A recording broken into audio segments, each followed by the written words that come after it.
반갑습니다. 한바닥 세계사입니다. 오늘 한바닥에 정리할 내용은 나폴레옹 전쟁과 빈 체제에 대해서 한바닥에 정리해보는 시간을 가지도록 하겠습니다. 교과서상으로는 동아 출판사 기준으로 하여 130쪽에 해당하는 부분이 되겠습니다. 교과서 첫째 줄에 보시면 프랑스의 정권을 장악한 나폴레옹은 정치개혁으로 국민의 지지를 얻었다, 이렇게 서술되어 있죠. 실제 프랑스 혁명 말기에 권력을 장악한 사람은 나폴레옹이죠. 많은 국민들의 지지를 바탕으로 통령의 자리에 올라 통령정부가 수립되고 이후 더욱더 많은 지지 속에 드디어 황제의 자리에 오르면서 제정이 수립되게 됩니다. 이렇게 제정의 자리에 오른 나폴레옹, 프랑스 혁명의 이념을 계승한다는 그런 뜻을 내비치게 되는 거죠. 그에 따라서 프랑스 혁명의 이념을 계승하기 위해서 첫 번째, 내적으로 이 프랑스 혁명의 이념을 계승한다는 목적하에 나폴레옹 법전을 편찬하게 됩니다. 즉 이를 통해서 프랑스 혁명의 이념을 계승하겠다, 이런 뜻을 내비치게 되는 거죠. 나폴레옹 법전, 근대 시민법의 기본 원리가 보장된 최초의 민법전이라고 보시면 되겠습니다. 혁명의 기본 정신이 포함된 이러한 나폴레옹 법전은 그럼에도 불구하고 고문을 허용한다든지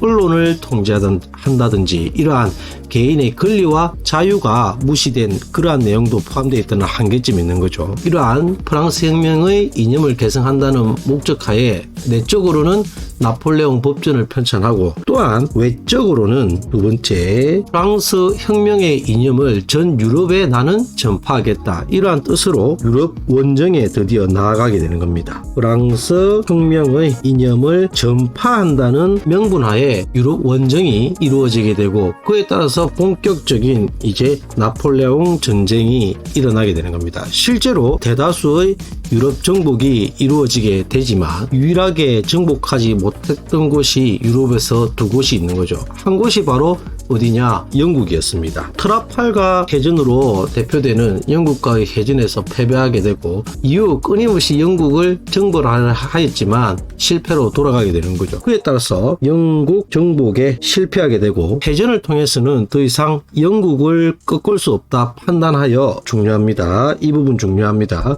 바로 영국을 봉쇄하기 위한, 육지로부터 봉쇄하기 위한 정책을 실시하게 됩니다. 그것이 바로 무엇이냐? 대륙 봉쇄령이라는 정책을 실시하게 되는 거죠. 책에 보다시피 유럽 대륙의 국가들이 영국과 교역을 하지 못하도록 대륙의 항구를 봉쇄한 정책, 그래서 영국을 고립시키기 위한 정책을 실시하였던 거죠.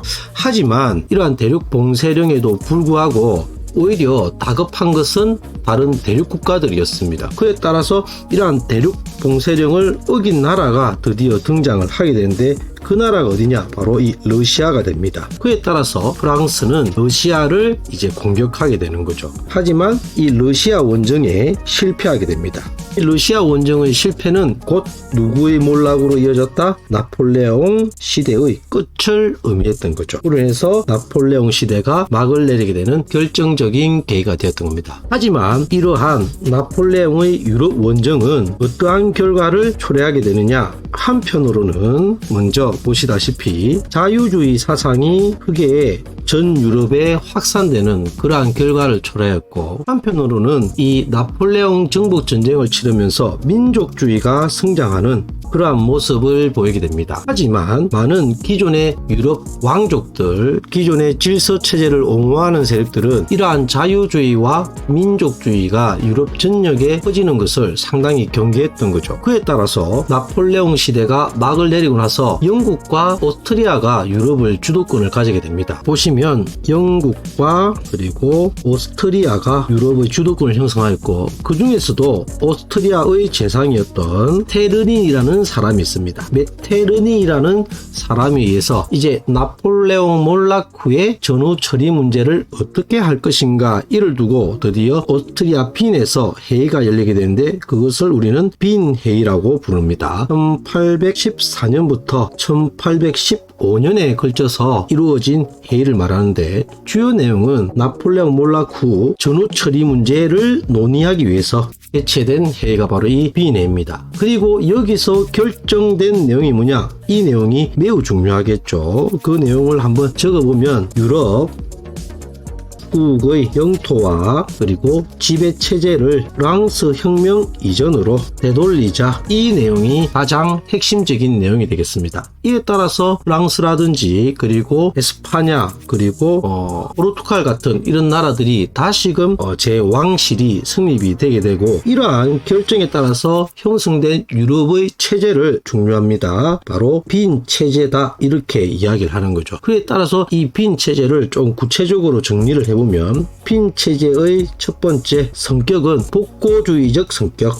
예전으로 되돌아가자, 그리고 반동주의 성격이 가지고 있더라. 반동이라는 것은 공 같은 걸 튕기면 그 반동에서 다시 되돌아오죠. 그런 것을 의미합니다. 그래서 빈 체제의 성격은 복고주의와 반동주의적 성격을 가지고 있고, 두 번째, 이 빈 체제의 핵심 내용은 유럽 각국의 영토와 지배 체제를 프랑스 혁명 이전으로 되돌리자, 즉 이 내용이 되겠죠. 위의 내용, 이것이 바로 이 빈 체제의 핵심 내용이 되겠습니다. 그리고 이 빈 체제에 따른 영향, 자유주의와 민족주의를 탄압하게 됩니다. 실제로 이 나폴레옹 전쟁이 이루어지면서 프랑스 혁명의 이념이 이 전 유럽에 퍼지게 되면서 자유주의 그리고 민족주의가 싹트게 되었던 거죠. 이에 따라서 이 빈 체제는 이러한 자유주의와 민족주의를 탄압하고 예전으로 되돌아가자는 이러한 성격이 상당히 강했습니다. 그리고 네 번째, 이러한 빈 체제를 유지하기 위한 협조기구가 만들어지게 됩니다. 대표적인 협조기구가 두 가지가 있습니다. 한 가지가 신성동맹, 이 신성동맹에 참여했던 나라는 러시아, 그리고 오스트리아, 그리고 프로이센이 이렇게 참전을 하게 되는 거죠. 그리고 이후 다시금 사국동맹이란 것이 성립이 되게 됩니다. 사국동맹은 러시아, 오스트리아, 프로이센과 함께 영국이 추가되는데, 주요 내용은 빈 회의의 결정 내용을